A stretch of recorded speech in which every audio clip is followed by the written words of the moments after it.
नमस्कार दोस्तों, मेरा नाम मुकेश है और मैं आपके सामने जो कहानी बयान करने जा रहा हूं वो मेरी जिंदगी का सबसे भयानक और ना भूलने वाला किस्सा है। ये एक ऐसी रात की दास्तान है जिसने हमें यह एहसास दिलाया कि इस दुनिया में कुछ ऐसी भी ताकतें हैं जिनके आगे इंसान की कोई बिसात नहीं। हम लोग यानी मैं, मेरी पत्नी प्रिया, मेरा बेटा आयुष और मेरे पिताजी सभी बड़े ही जोश और खुशी के साथ मेरे एक दूर के रिश्तेदार की शादी में शामिल होने के लिए निकल रहे थे। सफर लंबा था, लेकिन नई गाड़ी और परिवार का साथ इससे बेहतर और क्या हो सकता था। शाम का वक्त था, सूरज धीरे धीरे पश्चिम में डूब रहा था और आसमान में लाली छाई हुई थी। हम लोग शहर की भीड़ भाड़ से निकलकर अब हाईवे पर आ चुके थे। गाने चल रहे थे, हंसी मजाक का दौर जारी था और आयुष अपनी नन्ही आंखों से बाहर के नजारों को देखकर खुश हो रहा था। कुछ देर बाद हम एक ऐसे मोड़ पर पहुंचे जहां से एक रास्ता कटकर एक दूसरे हाईवे की तरफ जा रहा था। गूगल मैप्स पर वो रास्ता हमारी मंजिल तक पहुंचने का एक शॉर्टकट दिखा रहा था। लगभग 50 किलोमीटर का फर्क था। मैंने गाड़ी की रफ्तार थोड़ी धीमी की और सबसे कहा, ये देखो, एक शॉर्टकट है, यहां से जाएंगे तो जल्दी पहुंच जाएंगे। मेरी बात सुनते ही पिताजी, जो आगे मेरे बगल वाली सीट पर बैठे थे, थोड़ा चिंता जताते हुए बोले, बेटा, शाम हो रही है, अनजान रास्ते से जाना ठीक नहीं होगा। भले ही थोड़ा लंबा पड़े, लेकिन मेन हाईवे से ही चलते हैं, कम से कम रास्ता जाना पहचाना तो है। प्रिया ने भी पिताजी की हाँ में हाँ मिलाई। हाँ मुकेश, पापा ठीक कह रहे हैं, रात के वक्त नए रास्ते पर रिस्क लेना सही नहीं है और आयुष भी साथ है। लेकिन मैं अपनी ही धुन में था। जल्दी पहुंचने की बेचैनी और एक नए रास्ते को एक्सप्लोर करने का रोमांच मुझ पर हावी था। मैंने उन्हें समझाने की कोशिश की, अरे पापा, आप लोग भी ना बेवजह परेशान होते हैं, आजकल कहाँ कुछ होता है। और देखिए, गूगल मैप्स भी तो यही रास्ता दिखा रहा है, इसका मतलब लोग आते जाते होंगे। बस कुछ ही घंटों की तो बात है, हम जल्दी पहुंच जाएंगे और आराम से शादी के फंक्शन अटेंड कर पाएंगे। मैं अभी उनसे बहस कर ही रहा था कि तभी गाड़ी के ड्राइवर साइड वाले शीशे पर किसी ने दस्तक दी। मैंने चौंक कर उस तरफ देखा तो एक बूढ़ी औरत खड़ी थी। उसके चेहरे पर झुर्रियां थीं, आंखें अंदर को ढंसी हुई और उसने एक मैली सी साड़ी पहन रखी थी। उसकी आंखों में एक अजीब सी चमक थी जो उस ढलती शाम में भी साफ दिख रही थी। मैंने शीशा थोड़ा नीचे किया और पूछा, हाँ माँ जी, क्या हुआ? वह अपनी पतली सी आवाज में बोली, बेटा, गाड़ी खराब हो गई है क्या? उसकी आवाज में एक अजीब सी मिठास थी, लेकिन उसके पीछे छिपी एक अनजान सी बेचैनी भी थी। मैंने जवाब दिया, नहीं माँ जी, गाड़ी तो ठीक है, हम बस ये सोच रहे थे कि इस रास्ते से जाएं या मेन हाईवे से। मेरी बात सुनकर उसके चेहरे पर एक अजीब सी मुस्कान आ गई। वो बोली, अरे बेटा, ये रास्ता तो बहुत अच्छा है, बिल्कुल मक्खन जैसा। मैं तो हमेशा यहाँ से ही जाती हूँ और चिंता मत करो, इस रास्ते पर गाड़ियां भी आती जाती रहती हैं, तुम लोग बेफिक्र होकर जा सकते हो, जल्दी पहुंच जाओगे। उसकी बातों में एक अजीब सा विश्वास था जिसने मेरे मन में बसे थोड़े से डर को भी निकाल दिया। मैंने पिताजी की तरफ देखा, जैसे कह रहा हूं, देखा, मैंने कहा था ना। मैंने उस बूढ़ी औरत से फिर पूछा, माँ जी, रास्ता तो ठीक है ना, सुनसान तो नहीं है ज्यादा? वो फिर से उसी रहस्य भरी मुस्कान के साथ बोली, नहीं बेटा, रास्ता बिल्कुल महफूज है, तुम बस चलते जाओ। उसकी बातों से मैं पूरी तरह कन्विंस हो चुका था। मैंने उसे धन्यवाद दिया और गाड़ी उस अनजान शॉर्टकट वाले हाईवे की तरफ मोड़ दी। जैसे ही हम आगे बढ़े, पिताजी ने अचानक पीछे मुड़कर देखा और बोले, बेटा, वो औरत कहाँ चली गई? मैंने आईने में देखा, पीछे दूर दूर तक कोई नहीं था, रास्ता बिल्कुल खाली था। मैंने लापरवाही से कहा, कहीं चली गई होंगी पापा, आप भी ना छोटी छोटी बातों को लेकर बैठ जाते हैं। लेकिन पिताजी के चेहरे पर चिंता की लकीरें गहरी हो गई थीं। उनका मन घबरा रहा था। वो बोले, नहीं बेटा, गाड़ी मोड़ लो, मुझे कुछ ठीक नहीं लग रहा है, हम लोग मेन हाईवे से ही चलेंगे, मेरा मन बहुत घबरा रहा है। उनकी आवाज में एक ऐसी बेचैनी थी जो मैंने पहले कभी महसूस नहीं की थी, लेकिन मैं अपनी जिद पर अड्डा था। मैंने उन्हें तसल्ली देते हुए कहा, पापा, कुछ नहीं होगा, आप चिंता मत कीजिए, बस कुछ ही घंटों की तो बात है। मैंने गाड़ी की स्पीड बढ़ा दी और हम उस सुनसान हाईवे पर आगे बढ़ते गए। सूरज अब पूरी तरह से डूब चुका था और अंधेरा घिरने लगा था। कार की हेडलाइट्स ही अब हमारी साथी थी। जैसे जैसे हम आगे बढ़ रहे थे, मेरे मन में भी एक अनजान सा डर घर करने लगा था। उस बूढ़ी औरत की बात गलत साबित हो रही थी। पिछले आधे घंटे से हमें एक भी गाड़ी नहीं दिखी थी। रास्ता बिल्कुल वीरान था। दूर दूर तक ना तो कोई घर दिख रहा था और ना ही कोई ढाबा। प्रिया ने धीरे से मेरा हाथ पकड़ा और बोली, मुकेश, मुझे लगता है हमने कोई गलती तो नहीं कर दी। इस हाईवे से आकर एक भी गाड़ी नहीं दिखाई दे रही है और वो बूढ़ी औरत कह रही थी कि इस हाईवे से गाड़ियां आती जाती रहती हैं। उसकी आवाज में डर साफ झलक रहा था। आयुष भी अब शांत होकर अपनी मां से चिपक कर बैठ गया था। पिताजी तो बस आंखें बंद किए ईश्वर का नाम जप रहे थे। मैंने उन सबको हिम्मत बंधाने की नाकाम कोशिश करते हुए कहा, अरे हो सकता है रात की वजह से ट्रैफिक कम हो, अभी थोड़ी देर में कोई ना कोई शहर या कस्बा आ जाएगा, तुम लोग परेशान मत हो। लेकिन मेरी अपनी आवाज ही मेरा साथ नहीं दे रही थी। मेरे मन में भी अब यही सवाल उठ रहा था कि अगर गाड़ी खराब हो गई तो हम क्या करेंगे। यहां तो मदद के लिए कोई नहीं दिख रहा था। हम अभी इन्हीं ख्यालों में आगे बढ़ ही रहे थे कि अचानक गाड़ी ने एक झटका दिया और बंद हो गई। मैंने 2-3 बार गाड़ी स्टार्ट करने की कोशिश की, लेकिन कोई फायदा नहीं हुआ। अब हमारे ऊपर जो बीत रही थी उसे शब्दों में बयान करना मुश्किल है। अंधेरी रात, सुनसान हाईवे और एक बंद पड़ी गाड़ी। डर ने हम सबको अपनी गिरफ्त में ले लिया था। मैंने हिम्मत जुटाकर कहा, मैं नीचे उतरकर देखता हूं, शायद कोई छोटी मोटी खराबी हो। जैसे ही मैं गाड़ी से बाहर निकला, एक अजीब सी खामोशी ने मेरा स्वागत किया। हवा बिल्कुल ऐसी थी जैसे सांस रोके खड़ी हो। मैं बोनट खोलकर देखने ही वाला था कि तभी रोड के बगल वाली झाड़ियां जोर से हिली। हम सबकी सांसें अटक गईं। पिताजी ने घबराहट में आवाज दी, मुकेश, जल्दी अंदर आ जा। मैंने भी पल भर की देरी नहीं की और झट से गाड़ी के अंदर घुसकर दरवाजा बंद कर लिया। हम सब दरवाजे से चिपककर उस हिलती हुई झाड़ी को देखने लगे। दिल जोर जोर से धड़क रहा था। ऐसा लग रहा था जैसे कोई जानवर हो या शायद कुछ और। तभी उस झाड़ियों से एक आदमी बाहर निकला। उसने मैले कुचैले कपड़े पहने हुए थे। उसका चेहरा भी काफी अजीब था। वो धीरे धीरे हमारी गाड़ी की तरफ बढ़ने लगा। हम सब की हालत ऐसी थी जैसे किसी ने हमारे प्राण ही खींच लिए हों। वो आदमी गाड़ी के पास आया और शीशे पर हाथ मारा। उसकी आवाज सुनाई दी, क्या हुआ भाई साहब? उस आदमी की आवाज में कुछ ऐसा था जिसने हमारे डर को और भी बढ़ा दिया। वह आवाज खुरदरी और बेजान सी लग रही थी, जैसे किसी गहरे कुएं से आ रही हो। हम सब एक दूसरे का चेहरा देखने लगे। किसी में इतनी हिम्मत नहीं थी कि शीशा नीचे करके उससे बात करे। आयुष तो डर के मारे सुबकने लगा था। प्रिया उसे चुप कराने की कोशिश कर रही थी। उस आदमी ने फिर से शीशे पर हाथ मारा, इस बार थोड़ा जोर से। अरे भाई साहब, डरिए मत, मैं मदद के लिए आया हूं। पिताजी ने कांपती हुई आवाज में मुझसे कहा, मुकेश, बात कर उससे, शायद कोई मदद मिल जाए। मैंने गहरी सांस ली, हिम्मत जुटाई और शीशा बस इतना सा नीचे किया कि मेरी आवाज बाहर जा सके। कौन हो तुम और यहां क्या कर रहे हो? वह आदमी थोड़ा मुस्कुराया, लेकिन उसकी मुस्कान उसके चेहरे पर और भी ज्यादा डरावनी लग रही थी। मेरा नाम राम भरोसे है, मैं एक मैकेनिक हूं। मेरी दुकान यहीं पास में है। मैंने गाड़ी की हेडलाइट देखी तो सोचा शायद किसी को मदद की जरूरत हो। मैकेनिक का नाम सुनकर हम सब के मन में उम्मीद की एक छोटी सी किरण जागी। इस वीराने में एक मैकेनिक का मिलना किसी चमत्कार से कम नहीं था, लेकिन मेरे मन में अभी भी शंका थी। मैंने पूछा, तुम्हारी दुकान तो कहीं दिखाई नहीं दे रही और तुम इन झाड़ियों से क्यों निकले? राम भरोसे ने अपने मैले कुर्ते से अपना चेहरा पोंछा और बोला, अरे साहब, दुकान यहां से बस थोड़ी ही दूर पर है, उस मोड़ के पीछे, और मैं तो यहां बस फ्रेश होने आया था। आप तो जानते ही हैं, हाईवे पर यही सब करना पड़ता है। उसकी बातें सुनने में तो सामान्य लग रही थी, लेकिन उसकी आंखों में जो अजीब सी चमक थी वो मुझे बेचैन कर रही थी। पिताजी ने मुझसे कहा, बेटा, उसे गाड़ी देखने दो, शायद वो ठीक कर दे। मैंने हिचकिचाते हुए दरवाजा खोला। राम भरोसे गाड़ी के बोनट की तरफ बढ़ा। उसने कुछ औजार निकाले जो उसने अपनी कमर में एक थैली में बांध रखे थे। वह बड़ी ही कुशलता से इंजन को देखने लगा। हम सब गाड़ी के अंदर बैठे सांस रोके उसे देख रहे थे। शाम अब रात में बदल रही थी।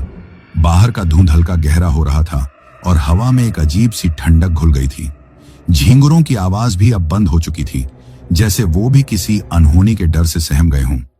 लगभग 15-20 मिनट बाद राम भरोसे ने बोनट बंद किया और बोला, हो गया साहब, स्टार्ट करके देखिए। मैंने कांपते हाथों से चाबी घुमाई और गाड़ी एक ही बार में स्टार्ट हो गई। हम सबकी जान में जान आई। मैंने राहत की सांस लेते हुए राम भरोसे से कहा, शुक्रिया भाई, तुमने हमारी बहुत बड़ी मदद की। कितने पैसे हुए तुम्हारे? राम भरोसे ने हाथ जोड़ लिए। अरे साहब, पैसों की क्या बात है, हम तो यहाँ एक दूसरे की मदद के लिए ही हैं, बस एक छोटी सी मदद कर दीजिएगा। कैसी मदद? मैंने पूछा। साहब, रात होने को है और पैदल जाने में डर लगता है। अगर आप मुझे मेरी दुकान तक लिफ्ट दे दें तो बड़ी मेहरबानी होगी। उसकी बात सुनकर मुझे थोड़ा अजीब लगा, लेकिन उसने हमारी इतनी बड़ी मदद की थी तो मैं मना नहीं कर सका। पिताजी ने भी कहा, हाँ बेटा, उसे बिठा ले, बेचारे ने हमारी मदद की है। मैंने दरवाजा खोला और राम भरोसे पीछे की सीट पर आयुष और प्रिया के बीच में बैठ गया। उसके बैठते ही गाड़ी में एक अजीब सी बदबू फैल गई, जैसे गीली मिट्टी और सड़न की मिली जुली गंध हो। मैंने इग्नोर करने की कोशिश की और गाड़ी आगे बढ़ा दी। गाड़ी अब अपनी रफ्तार पकड़ चुकी थी। हम सब चुप थे। शाम की बची खुची रोशनी भी अब खत्म हो रही थी और हेडलाइट्स के बाहर पेड़ पौधे धुंध हल्के में अजीब शक्लें ले रहे थे।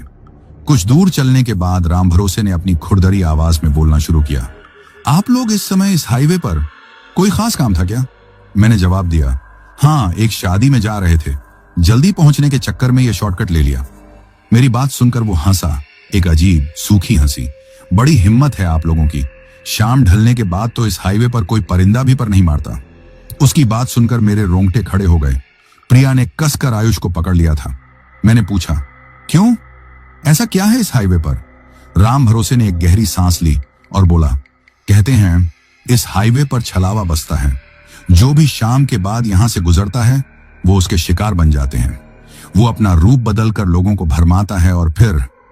उसने अपनी बात अधूरी छोड़ दी। अब हम सबके हलक सूख चुके थे। पिताजी ने घबराई हुई आवाज में कहा, मैंने पहले ही मना किया था बेटा, इस हाईवे से मत चलो। और उस बुढ़िया की बात में आकर तुम इस रास्ते पर आ गए। राम भरोसे चौंक कर बोला, कौन बुढ़िया? मैंने उसे बताया कि कैसे एक बूढ़ी औरत ने हमें इस रास्ते पर जाने के लिए कहा था। मेरी बात सुनकर राम भरोसे की आंखों में एक अजीब सा खौफ तैर गया। उसने धीरे से कहा, साहब, जिस बुढ़िया की आप बात कर रहे हैं वो तो कब की मर चुकी है। ये सुनना था कि हम सब पर जैसे बिजली गिर पड़ी। प्रिया की तो चीख ही निकलने वाली थी, पर उसने अपने मुंह पर हाथ रख लिया। मैंने कांपती हुई आवाज में पूछा, क्या मतलब है तुम्हारा? वो बुढ़िया इसी हाईवे पर एक एक्सीडेंट में मारी गई थी, राम भरोसे ने बताया। कहते हैं उसकी आत्मा यहीं भटकती है और लोगों को इस रास्ते पर लाकर अपना शिकार बनाती है। भाई साहब, आप लोग उसकी बात मानकर बहुत बड़ी गलती कर दिए हैं।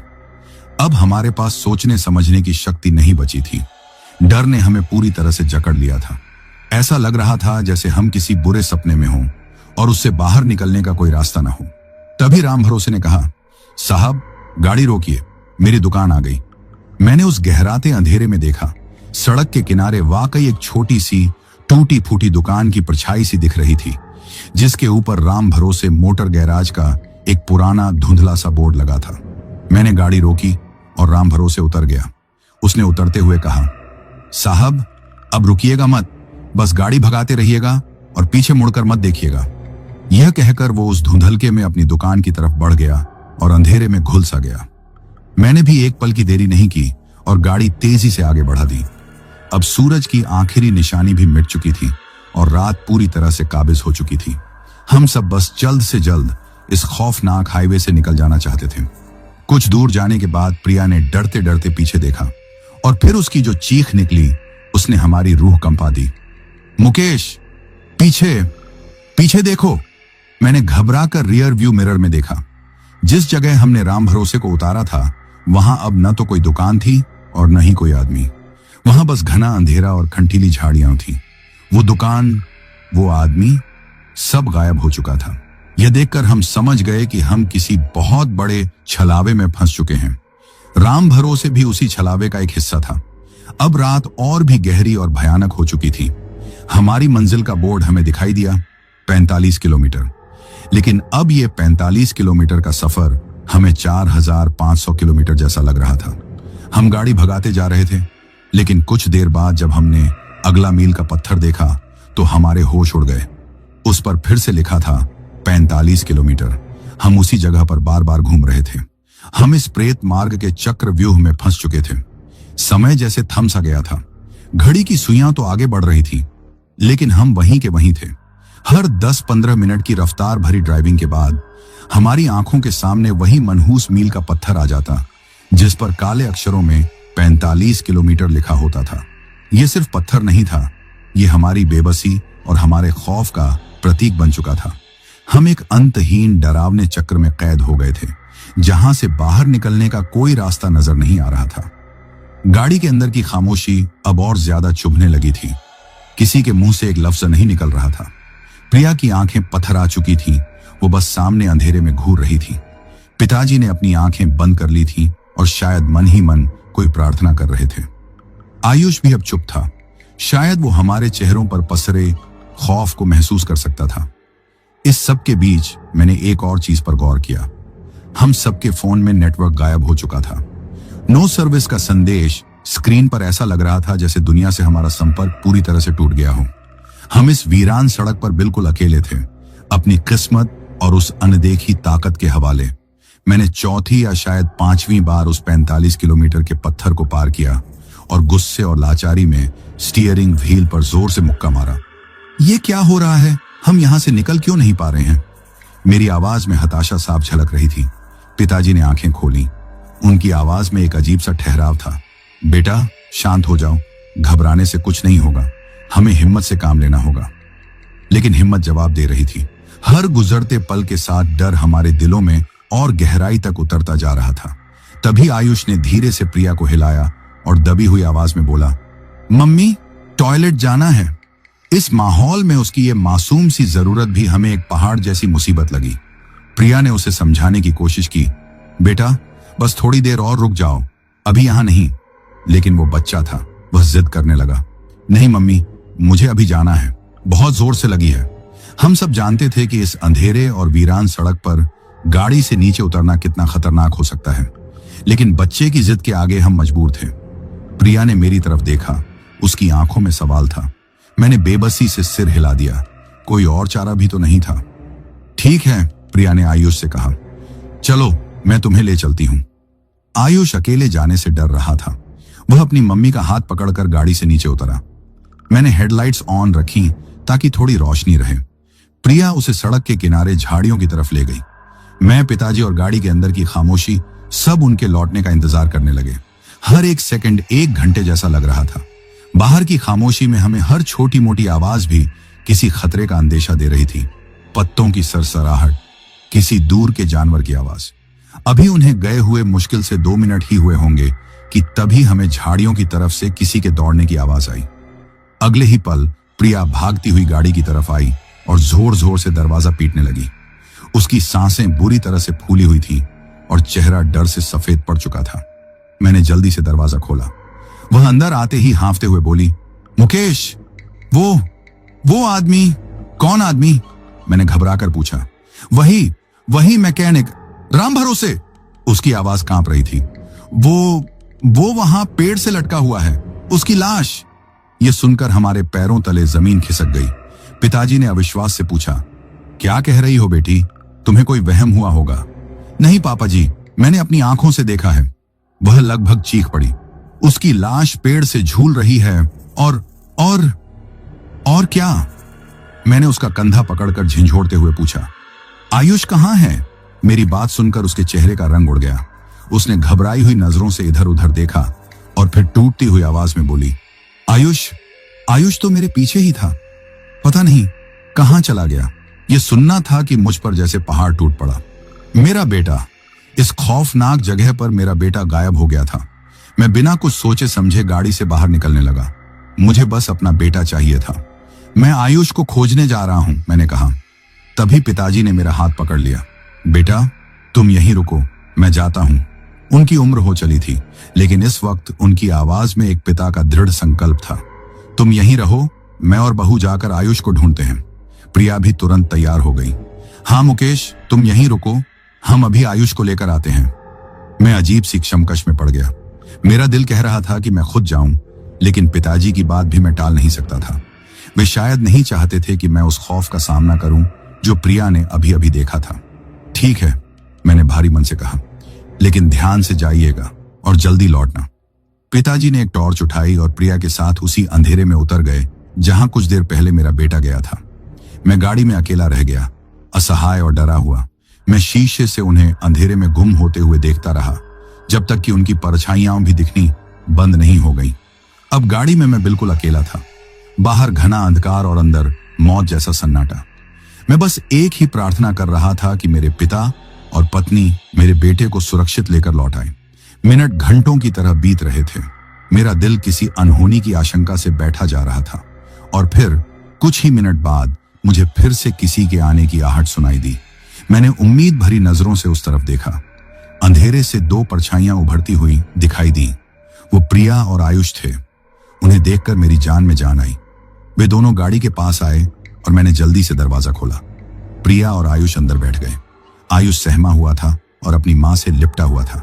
मैंने प्रिया से पूछा, पापा कहाँ रह गए? प्रिया ने मेरी तरफ ऐसे देखा जैसे उसे कुछ समझ न आया हो। उसने कहा, पापा तो आपके ही साथ थे। मैं हैरान रह गया। क्या मतलब? अभी तो तुम और पापा ही आयुष को खोजने गए थे। तुम अभी अभी तो आई थी और कह रही थी कि राम भरोसे की लाश पेड़ से लटकी है और आयुष गायब हो गया है। प्रिया के चेहरे पर हैरानी के भाव और गहरे हो गए। मैं तो अभी आ रही हूं। हम तो बस टॉयलेट करके सीधे यहीं आ रहे हैं। मैं कहीं नहीं गई थी। अब मेरा दिमाग चकरा गया था। मेरा सर घूमने लगा। अगर यह प्रिया है तो वो कौन थी जो कुछ देर पहले आई थी? वो कौन थी जिसके साथ मेरे पिताजी मेरे बेटे को खोजने गए हैं? मैं किस पर विश्वास करूं और किस पर नहीं? मैं एक ऐसे जाल में फंस चुका था जहां सच और छलावे के बीच का फर्क मिट चुका था। गाड़ी के अंदर का माहौल अब पहले से भी ज्यादा भयावह हो चुका था। मेरे सामने मेरी पत्नी और मेरा बेटा बैठे थे, लेकिन मेरे दिमाग में एक ही सवाल तूफान की तरह घूम रहा था। क्या ये सच में वही है या ये भी उसी छलावे का कोई और रूप है जो मेरे पिताजी को अंधेरे में निगल गया? मैं उन दोनों के चेहरों को घूर रहा था। उनके हर हाव भाव में, हर सांस में किसी धोखे का सुराग तलाशने की कोशिश कर रहा था। प्रिया मेरी हालत देखकर परेशान थी। मुकेश, क्या हुआ? तुम ऐसे क्यों देख रहे हो? तुम्हारी तबीयत तो ठीक है?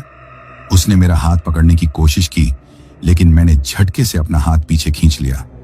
मेरा ये बर्ताव देखकर उसकी आंखों में डर के साथ साथ एक गहरी चोट भी दिखाई दी। मुकेश! उसकी आवाज भर्रा गई। मैं क्या करता? मैं किस पर यकीन करता? वो औरत जो कुछ देर पहले आई थी, वो भी तो बिल्कुल प्रिया जैसी ही लग रही थी। उसकी आंखों में भी मेरे लिए वैसी ही चिंता थी। उसकी आवाज में भी वही घबराहट थी। लेकिन वो मेरे पिताजी को अपने साथ ले गई, एक ऐसे अंधेरे में जहां से कोई वापस नहीं लौटा था। मेरे दिमाग में विचारों का बवंडर चल रहा था। मैं पागलों की तरह सोचने लगा, क्या करूं? कैसे पता करूं कि सच क्या है? तभी जैसे किसी दिव्य शक्ति ने मेरे दिमाग में एक विचार डाला हो। मुझे अपने गले में पड़ी हनुमान जी की ताबीज का ख्याल आया। बचपन में मेरी माँ ने इसे मेरे गले में पहनाया था। कहती थी कि ये हर बुरी नजर और हर बला से मेरी रक्षा करेगी। आज तक मैंने इसे महज एक धागा और चांदी का टुकड़ा ही समझा था, लेकिन आज इस भयानक रात में यही मेरी आखिरी उम्मीद थी। मेरे पास एक आइडिया आया, एक ऐसा आइडिया जो शायद मेरी दुविधा को खत्म कर सकता था। मैंने बिना कुछ कहे कांपते हाथों से अपने गले से वो ताबीज उतारी। प्रिया और आयुष मुझे हैरानी से देख रहे थे। ये क्या कर रहे हो? प्रिया ने पूछा। मैंने उसकी आंखों में सीधे देखते हुए कहा, इसे पकड़ो। क्या? वो समझ नहीं पाई। मैंने कहा, इसे पकड़ो। मेरी आवाज में एक ऐसी सख्ती थी जो मैंने खुद पहले कभी महसूस नहीं की थी। प्रिया ने डरते डरते अपना हाथ आगे बढ़ाया। मेरे हाथ कांप रहे थे। मेरे दिल की धड़कन इतनी तेज थी कि मुझे अपने कानों में सुनाई दे रही थी। अगर यह छलावा हुआ तो इस ताबीज को छूते ही इसका असली रूप सामने आ जाएगा, और अगर ऐसा हुआ तो मैं क्या करूंगा? मैं अपनी ही पत्नी और बेटे के भयानक रूप का सामना कैसे करूंगा? यह ख्याल ही मेरी रूह को कंपा देने के लिए काफी था। मैंने अपनी आंखें बंद कर लीं और वो ताबीज प्रिया के हाथ में रख दी। 1 पल, 2 पल, 3 पल, कुछ नहीं हुआ। कोई चीख नहीं, कोई जलन नहीं, कुछ भी नहीं। मैंने धीरे धीरे अपनी आंखें खोली। प्रिया उस ताबीज को हाथ में लिए मुझे हैरान परेशान नजरों से देख रही थी। उसके चेहरे पर कोई बदलाव नहीं था। वो वैसी ही थी, मेरी प्रिया। फिर मैंने आयुष की तरफ देखा। मैंने प्रिया के हाथ से ताबीज लिया और उसके नन्हे से हाथ में रख दिया। उसने उसे पकड़कर अपनी छोटी छोटी उंगलियों में घुमाना शुरू कर दिया, जैसे वो कोई खिलौना हो। उसे भी कुछ नहीं हुआ। मेरी जान में जान आई। एक पल के लिए मेरे शरीर की सारी ताकत जैसे लौट आई हो। ये दोनों मेरे अपने थे, ये सच थे। मैंने प्रिया को कसकर गले लगा लिया और फूट फूट कर रो पड़ा। मैं उस तनाव को और बर्दाश्त नहीं कर पा रहा था। प्रिया भी रोने लगी, शायद मेरी हालत देखकर, शायद हमारे साथ जो हो रहा था उस खौफ से। कुछ देर बाद जब मैं थोड़ा शांत हुआ तो प्रिया ने पूछा, मुकेश, आखिर ये सब क्या है? तुम इतना डरे हुए क्यों थे? और पापा कहाँ हैं? पापा का नाम सुनते ही मेरा सारा सुकून फिर से काफूर हो गया। अगर ये प्रिया असली है तो मेरे पिताजी उस नकली प्रिया के साथ गए हैं। वो छलावा, वो उन्हें कहां ले गया होगा? मेरे दिमाग में उस नकली प्रिया की कई बात गूंजने लगी। राम भरोसे की लाश पेड़ से लटकी है। एक भयानक ख्याल मेरे मन में आया, कहीं उस छलावे ने मेरे पिताजी के साथ। नहीं नहीं, मैं ऐसा सोच भी नहीं सकता। हमें पापा को खोजना होगा, मैंने दृढ़ता से कहा। प्रिया डर गई। लेकिन मुकेश, बाहर? मुझे पता है प्रिया, मुझे पता है कि बाहर खतरा है, लेकिन मैं पापा को उस शैतान के भरोसे अकेले नहीं छोड़ सकता। वो मेरे पिता हैं, मुझे जाना ही होगा। मेरी जिद के आगे प्रिया कुछ न कह सकी। हम जानते थे कि हम मौत के मुंह में जा रहे हैं, लेकिन अपने पिता को बचाने की उम्मीद हमें उस अंधेरे में खींच रही थी। हमने आयुष को गाड़ी में ही लॉक किया। उसे समझाया कि चाहे कुछ भी हो जाए वो दरवाजा ना खोले। उसकी मासूम आंखों में डर देखकर मेरा दिल टूट रहा था, लेकिन हमारे पास कोई और चारा नहीं था। मैं और प्रिया हाथ में टॉर्च लिए गाड़ी से उतरे और उसी दिशा में बढ़ने लगे जहां मेरे पिताजी उस छलावे के साथ गए थे।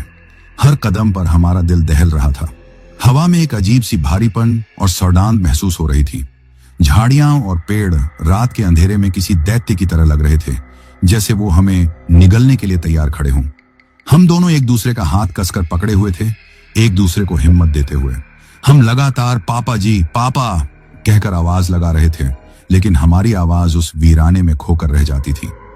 कुछ दूर चलने के बाद हमें एक बड़ा सा बरगद का पेड़ दिखाई दिया। उसकी जटाएं किसी बूढ़े दैत्य की दाढ़ी की तरह जमीन तक लटक रही थी। जैसे ही हमारी टॉर्च की रोशनी उस पेड़ पर पड़ी, हमारे मुंह से एक दबी हुई चीख निकल गई। जो मंजर हमारी आंखों के सामने था वो मेरे जीवन का सबसे खौफनाक दृश्य था। उस नकली प्रिया की बात सच थी। पेड़ की एक मोटी डाल से मेरे पिताजी लटक रहे थे। उनकी आंखें खुली हुई थीं और उनमें एक अंतहीन खौफ जमा हुआ था, जैसे उन्होंने अपनी मौत को अपनी आंखों से देखा हो। उनका शरीर हवा में धीरे धीरे झूल रहा था। हम दोनों वहीं जम गए। हमारे शरीर में हिलने की भी ताकत नहीं बची थी। समय रुक गया था, दुनिया रुक गई थी। मेरे कानों में एक तेज सीटी की आवाज गूंजने लगी और मेरी आंखों के आगे अंधेरा छाने लगा। मैं वहीं जमीन पर गिरने वाला था कि प्रिया ने मुझे थाम लिया। हम कितनी देर उस खौफनाक मंजर को देखते रहे मुझे नहीं पता। हमारा दिमाग सुन्न हो चुका था। फिर अचानक हमें उस पेड़ के पीछे से किसी के हंसने की आवाज सुनाई दी। वो वही सूखी खुरदरी हंसी थी, राम भरोसे की हंसी। ये सुनते ही हमारे अंदर जैसे बिजली दौड़ गई। हम समझ गए कि हम यहाँ एक पल भी और नहीं रुक सकते। हम चीखते हुए वापस गाड़ी की तरफ भागे। हम गिर रहे थे, पड़ रहे थे, कांटों से हमारे हाथ पैर छिल रहे थे, लेकिन हमें किसी चीज का होश नहीं था। हमें बस अपनी जान बचानी थी और अपने बेटे के पास पहुंचना था। हम भागते हुए गाड़ी के पास पहुंचे, जल्दी से दरवाजा खोला और अंदर बैठ गए। मैंने कांपते हाथों से गाड़ी स्टार्ट की। शुक्र है गाड़ी एक बार में स्टार्ट हो गई। मैंने बिना कुछ सोचे समझे एक्सीलरेटर पर पूरा पैर रख दिया और गाड़ी को हवा से बातें कराते हुए वहां से भगा ले गया। हम भाग रहे थे उस मौत से, उस खौफ से, उस प्रेत मार्ग से, लेकिन हम नहीं जानते थे कि हमारा पीछा अभी खत्म नहीं हुआ था। गाड़ी हवा से बातें कर रही थी। मैं अंधाधुंध एक्सीलरेटर दबाए हुए था। मेरी नजरें सामने सड़क पर जमी थीं, लेकिन मेरे दिमाग में बार बार मेरे पिता का वो बेजान लटका हुआ शरीर घूम रहा था। प्रिया पीछे आयुष को सीने से चिपकाए लगातार रोए जा रही थी। आयुष भी शायद उस खौफ को महसूस कर रहा था। वो बिना कोई आवाज किए अपनी मां से लिपटा हुआ था। गाड़ी के अंदर सिर्फ प्रिया की सिसकियों और तेजी से चलती हुई हमारी सांसों की आवाज थी। हम कहां जा रहे थे हमें नहीं पता था।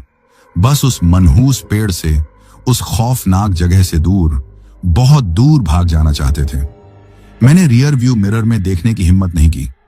मुझे डर था कि कहीं वो हंसता हुआ चेहरा या मेरे पिता का झूलता हुआ शरीर मुझे शीशे में न दिख जाए। लगभग 10-15 मिनट तक इसी तरह गाड़ी भगाने के बाद हिम्मत करके मैंने शीशे में देखा। पीछे घना अंधेरा था, कोई हमारा पीछा नहीं कर रहा था। मेरी रफ्तार थोड़ी धीमी हुई। मेरे हाथ पैर अब भी कांप रहे थे। हम कहां हैं? प्रिया ने कांपती हुई आवाज में पूछा। मैंने चारों तरफ देखा। हम अभी भी उसी सुनसान सड़क पर थे। दूर दूर तक किसी शहर या गांव की कोई रोशनी नहीं थी। और तभी मेरी नजर फिर से उस मील के पत्थर पर पड़ी। मेरा कलेजा मुंह को आ गया। उस पर वही लिखा था 45 किलोमीटर। हम फिर से वहीं आ गए थे। हम उस जगह से भागे जरूर थे, लेकिन उस चक्र व्यूह से बाहर नहीं निकल पाए थे। ये एहसास किसी शारीरिक चोट से भी ज्यादा दर्दनाक था। हमारी सारी हिम्मत, सारी कोशिशें बेकार थीं। हम उस शैतानी ताकत के खिलौने बनकर रह गए थे। वो जब चाहती हमें भगाती, जब चाहती हमें वापस उसी जगह पर लाकर खड़ा कर देती। मैंने लाचारी में गाड़ी सड़क के किनारे रोक दी और अपना सिर स्टीयरिंग पर टिका दिया। अब लड़ने की, भागने की कोई ताकत मुझ में नहीं बची थी। हम हार चुके थे। अब क्या होगा मुकेश? प्रिया की आवाज में पूरी तरह से निराशा थी। मेरे पास कोई जवाब नहीं था। मैंने गाड़ी की लाइट्स बंद कर दी ताकि हम किसी की नजर में ना आए। हालांकि मैं जानता था कि जिससे हम छिपना चाह रहे हैं वो हमें अंधेरे में भी देख सकता है। हम तीनों एक दूसरे से सिमट कर गाड़ी में बैठ गए, दरवाजे और शीशे कसकर बंद कर लिए और बाहर के अंधेरे में किसी अनहोनी का इंतजार करने लगे। बाहर मौत जैसा सन्नाटा था। वक्त जैसे रुक गया था। हर एक पल एक खौफनाक इंतजार में बीत रहा था। हमें नहीं पता था कि अगला हमला कब और किस रूप में होगा। और फिर वो हुआ। ड्राइवर साइड के शीशे पर किसी ने दस्तक दी। हम तीनों उछल पड़े। मेरी और प्रिया की चीख गले में ही अटक कर रह गई। आयुष ने डर कर आंखें बंद कर ली। हम सब पत्थर के बुत बन गए। सांस लेना भी भूल गए। दस्तक फिर हुई, इस बार और जोर से। मेरा पूरा शरीर कांप रहा था। मैं आंखें फाड़े उस शीशे की तरफ देख रहा था जिसके पार घना अंधकार था।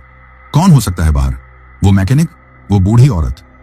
या मेरे दिमाग ने आगे सोचने से इनकार कर दिया। हिम्मत की सारी हदें पार करके कांपते हुए हाथों से मैंने गाड़ी की लाइट ऑन कर दी।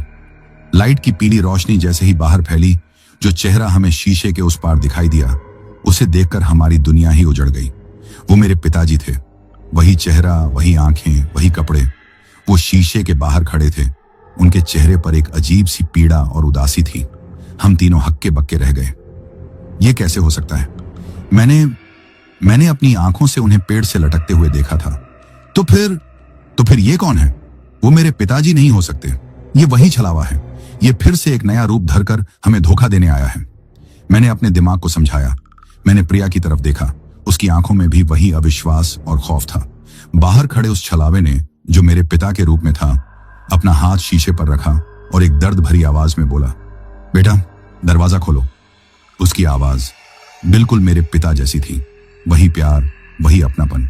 एक पल के लिए मेरा दिल मान बैठा कि शायद जो मैंने देखा वो एक वहम था, एक डरावना सपना था और मेरे असली पिता मेरे सामने खड़े हैं। लेकिन मेरे दिमाग का दूसरा हिस्सा चिल्ला चिल्ला कर कह रहा था, ये धोखा है मुकेश, ये छलावा है, दरवाजा मत खोलना। मैंने कोई जवाब नहीं दिया। मैं बस उसे घूरता रहा। उसने फिर से कहा, बेटा अपने पापा को ऐसे बाहर अकेला छोड़ दोगे? देखो मुझे कितनी चोट लगी है। उसने अपना हाथ दिखाया जिस पर सच में कुछ खरोंचें थीं। वो हमारी भावनाओं से खेल रहा था। वो जानता था कि एक बेटे के लिए उसके पिता की ये हालत देखना कितना मुश्किल होगा। प्रिया ने मेरा हाथ कसकर पकड़ लिया, जैसे मुझे कुछ भी करने से रोक रही हो। मुकेश नहीं, उसने फुसफुसाकर कहा, याद करो हमने क्या देखा था। मैं एक भयानक कशमकश में फंस गया था। मेरा दिल और दिमाग आपस में लड़ रहे थे। दिल कह रहा था कि एक बार, बस एक बार यकीन करके देखूं, क्या पता कोई चमत्कार हो गया हो। लेकिन दिमाग बार बार उस पेड़ वाले खौफनाक मंजर को सामने ला रहा था। जब मैंने कोई हरकत नहीं की तो बाहर खड़े उस छलावे के चेहरे पर एक गहरी निराशा उतर आई। उसने एक ठंडी सांस ली और बोला, ठीक है बेटा, अगर तुम नहीं चाहते कि मैं अंदर आऊं तो मैं जा रहा हूं। यह कहकर वो धीरे धीरे पीछे मुड़ा और अंधेरे में जाने लगा। और बस यही मैं टूट गया। मेरे पिता मुझे छोड़कर जा रहे हैं, यह ख्याल मैं बर्दाश्त नहीं कर पाया। भले ही वो एक छलावा था, लेकिन उस रूप में वो मेरे पिता थे। मेरा दिल पिघल गया। सारी चेतावनियां, सारा डर, सब कुछ धुंधला गया। पापा रुकिए, मैं चीख पड़ा। मैंने एक झटके में दरवाजा खोला और उन्हें रोकने के लिए बाहर कूद गया। पापा मत जाइए। मैं भागकर उनके पास पहुंचा और उनका हाथ पकड़ लिया। मैं आपको कहीं नहीं जाने दूंगा। जैसे ही मेरा हाथ उनके हाथ से छुआ, बाहर का मौसम अचानक बदल गया। तेज हवाएं चलने लगी और आसमान में बिजलियां कड़कने लगी। बाहर खड़े मेरे पिता धीरे धीरे मेरी तरफ मुड़े और जैसे ही वो पूरी तरह मुड़े, मेरा खून जम गया। उनकी आंखों में अब वो प्यार और पीड़ा नहीं थी, बल्कि एक शैतानी चमक थी। उनके चेहरे की मांसपेशियां बदलने लगी। देखते ही देखते मेरे पिता का चेहरा उस मैले कुचैले मैकेनिक राम भरोसे के चेहरे में बदल गया। वो अपनी उसी सूखी खुरदरी आवाज में हंसा। मैं डर के मारे अपना हाथ छुड़ाने की कोशिश करने लगा, लेकिन उसकी पकड़ लोहे की तरह मजबूत थी। और फिर वो बदलाव फिर से शुरू हुआ। राम भरोसे का चेहरा सिकुड़ने लगा, उसकी कमर झुकने लगी और कुछ ही पलों में वो उसी बूढ़ी औरत में बदल गया जिसने हमें इस प्रेत मार्ग पर भेजा था। उसकी धंसी हुई आंखों में अब नफरत और जीत की भयानक चमक थी। उसने अपना दूसरा हाथ उठाया जिसके नाखून किसी जानवर की तरह लंबे और नुकीले हो चुके थे। उसने एक भयानक कान फाड़ देने वाली चीख मारी और मुझ पर हमला करने के लिए झपटी। मैं गिर गया और वो मेरे सीने पर चढ़ बैठी। उस चुड़ैल की पकड़ मेरे सीने पर किसी लोहे के शिकंजे की तरह थी। उसके लंबे नुकीले नाखून मेरी गर्दन की तरफ बढ़ रहे थे और उसकी आंखों में सदियों की प्यास और नफरत भरी हुई थी। उसकी कान फाड़ देने वाली चीख मेरे कानों में गूंज रही थी और उसके मुंह से निकलती सड़ांत भरी सांसें मेरा दम घोंट रही थी। मैं अपनी पूरी ताकत से छटपटा रहा था, लेकिन उसके शैतानी बल के आगे मेरी सारी कोशिशें बेकार थीं। मौत मुझे साफ साफ मेरे सामने खड़ी दिखाई दे रही थी। मेरा अंत आ गया था। मैं अपने परिवार को इस खौफनाक जगह पर अकेला छोड़कर जा रहा था। मेरी आंखों के सामने अंधेरा छा रहा था और मैंने अपनी हार मान ली थी। तभी मुझे प्रिया की चीख सुनाई दी, मुकेश! और अगले ही पल एक चमत्कार हुआ। एक चमकती हुई चीज हवा में तैरती हुई आई और सीधे उस चुड़ैल के ऊपर गिरी जो मेरे सीने पर सवार थी। वो हनुमान जी की वही ताबीज थी जो कुछ देर पहले मेरे गले में थी और जिसे मैंने प्रिया को दिया था। जैसे ही वो पवित्र ताबीज उस शैतानी जिस्म से छुई, एक ऐसी भयानक चीख निकली जिसने आसमान को भी कंपा दिया। वो चीख दर्द और क्रोध से भरी हुई थी। उस चुड़ैल ने मुझे छोड़ दिया और ऐसे छटपटाने लगी जैसे किसी ने उसके ऊपर खौलता हुआ तेल डाल दिया हो। उसके शरीर से काला धुआं निकलने लगा और उसके आसपास की हवा जलने लगी। और फिर जो मंजर हमने देखा वो किसी के भी होश उड़ाने के लिए काफी था। उस ताबीज के प्रभाव से उस छलावे का रूप अस्थिर हो गया। वो तेजी से अपना रूप बदलने लगा। एक पल को वो मेरे पिता के रूप में दिखता, चेहरे पर असहनीय पीड़ा लिए। फिर अगले ही पल वो राम भरोसे बन जाता। उसकी आंखें खौफ से फटी हुई थीं और फिर वो वापस उस बूढ़ी चुड़ैल के रूप में आ जाती जो दर्द से चीख रही थी। ये भयानक रूपांतरण इतनी तेजी से हो रहा था कि हमारी आंखें भी उस पर टिक नहीं पा रही थीं। ऐसा लग रहा था जैसे तीन अलग अलग आत्माएं एक ही जिस्म में कैद हों और अब उस पवित्र ताबीज की शक्ति से आजाद होने के लिए तड़प रही हों। हर रूप बदलने के साथ उसकी चीख और भी भयानक होती जा रही थी। कभी मेरे पिता की दर्द भरी आवाज निकलती, कभी मैकेनिक की घबराई हुई और कभी उस चुड़ैल की नफरत भरी चीख। पूरा माहौल उस भयानक शोर से गूंज रहा था। प्रिया ने दौड़कर मुझे उठाया। हम दोनों एक दूसरे से चिपककर उस खौफनाक दृश्य को देख रहे थे और फिर एक आखिरी दिल दहला देने वाली चीख के साथ वो छलावा धुएं के एक काले बादल में बदल गया। वो बादल एक पल के लिए हवा में मंडराया और फिर तेजी से अंधेरे में विलीन हो गया। सब कुछ शांत हो गया। वही मौत जैसा सन्नाटा फिर से पसर गया।